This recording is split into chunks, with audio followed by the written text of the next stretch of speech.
ಆರೂರು ಗ್ರಾಮದ ಕುಂಜಾಲ್ ಜಂಕ್ಷನ್ ಬಳಿ ಹಸುವಿನ ತಲೆ ಮತ್ತು ಚರ್ಮ ಪತ್ತೆಯಾದ ಪ್ರಕರಣಕ್ಕೆ ಸಂಬಂಧಿಸಿದಂತೆ 6 ಮಂದಿಯನ್ನು ಬ್ರಹ್ಮಾವರ ಪೊಲೀಸ್ ಠಾಣೆ ಪೊಲೀಸರು ಅರೆಸ್ಟ್ ಮಾಡಿದ್ದಾರೆ.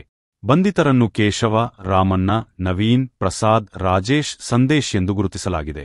ಉಡುಪಿ ಜಿಲ್ಲೆಯ ಬ್ರಹ್ಮಾವರ ತಾಲೂಕಿನ ಕುಂಜಾಲು ರಾಮ ಮಂದಿರದ ಬಳಿ ಶನಿವಾರ ತಡರಾತ್ರಿ ಗೋವಿನ ರುಂಡ ಪತ್ತೆಯಾಗಿತ್ತು. ಘಟನೆ ಸಂಬಂಧ ಬ್ರಹ್ಮಾವರ ಪೊಲೀಸ್ ಠಾಣೆಯಲ್ಲಿ ಪ್ರಕರಣ ದಾಖಲಾಗಿತ್ತು. ಪ್ರಕರಣದ ವಿಚಾರಣೆಗೆ ಉಡುಪಿಯಲ್ಲಿ ಪೊಲೀಸ್ ವರಿಷ್ಠಾಧಿಕಾರಿ ಹರಿರಾಮ್ ಶಂಕರ್ ಅವರು 4 ತಂಡಗಳನ್ನು ರಚಿಸಿದರು. ಪ್ರಕರಣದ ತನಿಖೆ ನಡೆಸಿದ ಪೊಲೀಸರು ಘಟನೆ ನಡೆದು 24 ಗಂಟೆಯೊಳಗಾಗಿ ಆರೋಪಿಗಳನ್ನು ಬಂಧಿಸುವಲ್ಲಿ ಯಶಸ್ವಿಯಾಗಿದ್ದಾರೆ.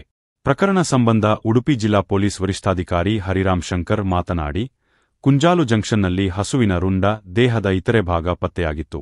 ಕುಂಜಾಲು ಗ್ರಾಮದ ನಿವಾಸಿ ರಾಮಣ್ಣ ಪ್ರಕರಣದ ಪ್ರಮುಖ ಆರೋಪಿಯಾಗಿದ್ದಾನೆ. ಕೇಶವ್ ಎಂಬುವವರು ಹಸು ನೋಡಿಕೊಳ್ಳಲು ಆಗುತ್ತಿಲ್ಲವೆಂದು ರಾಮಣ್ಣಗೆ ನೀಡಿದ್ದರು ಎಂದು ತಿಳಿಸಿದರು. ಸಂದೇಶ್ ಎಂಬವರ ಸ್ವಿಫ್ಟ್ ಕಾರಿನಲ್ಲಿ ಹಸುವನ್ನು ಸಾಗಾಟ ಮಾಡಲಾಗಿತ್ತು. ಕ್ವಾರಿ ಬಳಿ ಆರೋಪಿಗಳಾದ ಪ್ರಸಾದ್, ನವೀನ್ ಮತ್ತು ರಾಮಣ್ಣ ಮೂವರು ಸೇರಿಕೊಂಡು ಹಸು ಕಡಿದಿದ್ದರು. ಬಳಿಕ ಹಸುವಿನ ದೇಹವನ್ನು ದ್ವಿಚಕ್ರ ವಾಹನದಲ್ಲಿ ತೆಗೆದುಕೊಂಡು ಹೋಗುವಾಗ ಮಾರ್ಗ ಮಧ್ಯೆ ತಲೆ ರಾಮ ಮಂದಿರದ ಬಳಿ ಬಿದ್ದಿದೆ.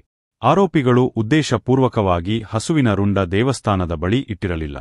ಸಾಗಾಟದ ವೇಳೆ ಆಕಸ್ಮಿಕವಾಗಿ ಹಸುವಿನ ತಲೆ ಬಿದ್ದಿದೆ. ಆರೋಪಿಗಳು ಹಸು ದೇಹ ಸಾಗಿಸಲು ಬಳಸಿದ್ದ ಸ್ಕೂಟಿ, ಕಾರು ವಶಕ್ಕೆ ಪಡೆದಿದ್ದೇವೆ ಎಂದರು.